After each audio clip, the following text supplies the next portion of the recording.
Hey YouTube, this is Prometheus, giving you another defensive playbook or a play setup. I'm going to be showing this to you a little bit differently. I'm going to actually be showing you live gameplay, and this is out of the Nickel 245 odd playbook. You can get this in the Bears, the Buccaneers, the Cardinals, the Packers, the Panthers, the Ravens, and Titans. And what is really great about this particular defense is that it's got a very easy blitz to set up. It's also got very stout against the run, and if you throw in a lot of adjustments and stuff like that, you can definitely cause a lot of problems with your opponents because they'll really not know what to do against this. Now, what's cool about it is that the pressure, first and foremost, is a very, very easy setup. It's very simple. So you're going to pick the corner blitz, you're going to flip that blitz, and then all you're going to do is just go ahead and blitz your linebackers, and you have a blitz set up and make adjustments behind it. But what you're going to see is that the pressure comes in relentlessly off the edge, and it doesn't catch a lot of your opponents off guard. They're not going to be used to the pressure. Now, my responsibility is the user of the safety. For a couple different reasons, I'm going to go ahead and try to bottle up the run, but I'm also going to go ahead and try to take away his first read.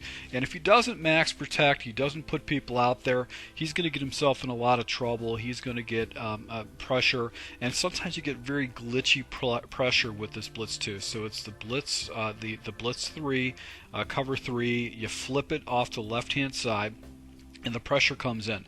Now, the key to this is just making sure that you play the middle of the field, and you also have to make adjustments on this.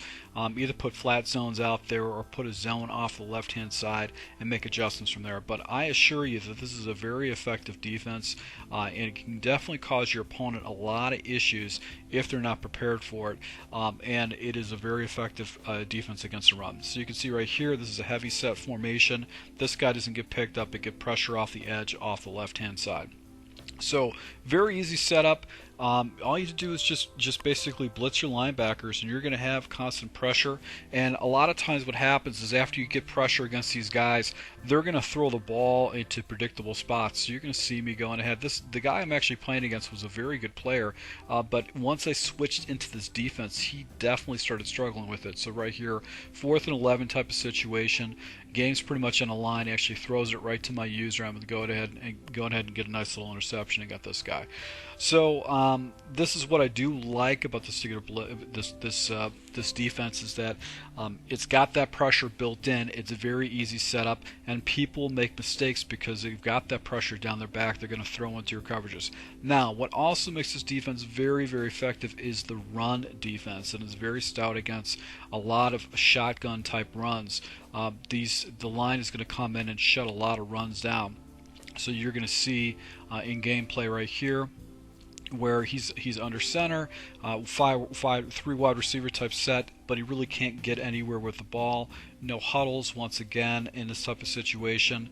And what I like to do is I like to switch into different types of coverages to try to mess up my opponent's reads. But the base blitz itself, very, very effective against the run. It's going to cause him a lot of problems. So right here, to running back type of situation, he's doing the off tackle, gets shut down by the defense. Right here, pistol formation. This is this is probably the one of the more popular plays in the game. Shuts that run down. Right here, another under basically a draw play gets shut down with this particular defense.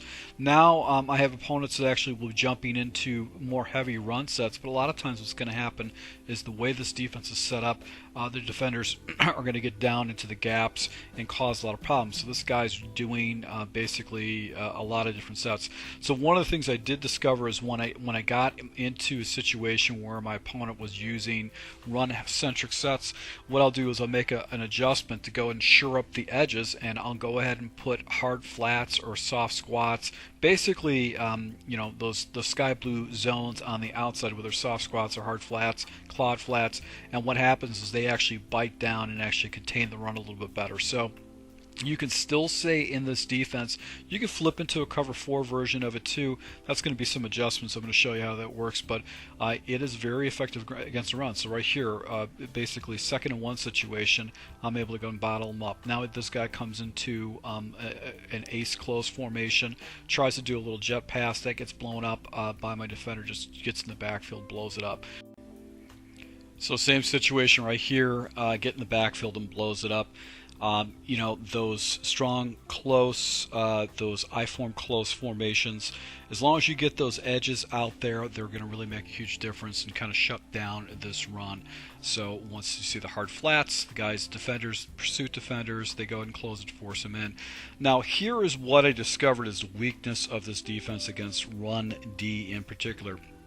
Any kind of heavy sets where there's 3 tight ends or 2 running backs and a tight end, a fullback, that is going to be a weakness to this particular run defense. Even if you've got those hard flats out there, you can see I'm just getting destroyed.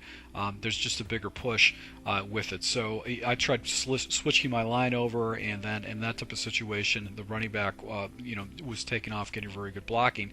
So when my opponent was going into heavy sets, where it's 2 tight end sets, 2 running back sets, I'll simply just switch over basically to a run-heavy defense. So I'm just adjusting to what he's doing, because he's not going to get a running game against me in other types of formations for the most part. He's going to have a hard time with it. Now, to mix things up against my opponent, what I want to do is try to change up my audibles a little bit and give him different types of looks. So what's great about this particular defense is that you can jump into a cover 4 version of it. It's got a man version of it, and I really haven't settled in on a third audible yet because it is a base cover, cover 3 type coverages. So even if you go ahead, see right here, I switch out into a cover 4. You want to try to give your opponent kind of the same look over and over again. I don't necessarily like manning up that safety, but you can see right there that messed him up a little bit. I was actually following that streak. In this type of situation, I think I went with the man coverage version of this, and because I had 2 running backs underneath it, it messed them up a little bit, but I was able to get a block shed with the little contain blitz right here. The spread offense, I'm going to talk about this, once again, if you switch into the man version, it might mess up your opponent's reads. This would be like a good defense to run, just jump into the man version against your opponent if you're doing a lot of crossing routes and stuff like that, because it's going to have a lot of people manned up. But right here, as you can see, he jumps. He didn't have any reads against the cover 4. So previously on the other plays, I had a lot of pressure set up against him. Now I jump into cover 4, and it's just a basic cover 4 coverage. Probably the best thing to do is to switch off and take that middle linebacker down on the line of scrimmage, just to kind of give your opponent just a hard tell. And right here, he's got spread he's got basically a spread offense. 4th and 21 type of situation. I man up my back guy, go ahead and do a deep quarter, and I'm just going to come after him with that blitz, because with 5 blockers, he's just not going to be able to do that. Here was a situation where I put one of the guys in a bluff zone, and for some reason his offensive line didn't really take it up. And right here, going with the pressure again. This is just a basic generic setup that I like to do with this particular blitz right here. And I'm looking for the tight end, I'm looking to the slant. I manned up the backside receiver on the left-hand side just so there's any kind of crossing, and once again the pressure comes in. So it's such an easy setup right here. Switch into a man version of it, bring my guy down, pretty much show him the same type of a look as previously before, but now he tries to hit me up top, but I've got basically 2 safeties to go ahead and take away his read with Tariq Hill. Go into cover 4, drop down. Here's what I was talking about earlier. I'm going to go ahead and pull my safety down closer to the line of scrimmage and actually go ahead and man up that middle linebacker to go and mess him up. Now this is actually a really good adjustment by my opponent. He takes off this quarterback and gets a first down. So I'm figuring this guy's going to go back to the well. So once again, I'm going to go back to the cover 4, user that middle linebacker, but this time I'm going to put one of my guys in a spy and make him make reads. He takes a shot up top, but because I've got that deep quarter, once again it takes away his opportunity. So spread offense is kind of the Achilles heel. I'm going to show you where I have an opponent that actually basically cars me up, but right here he throws the ball back into it.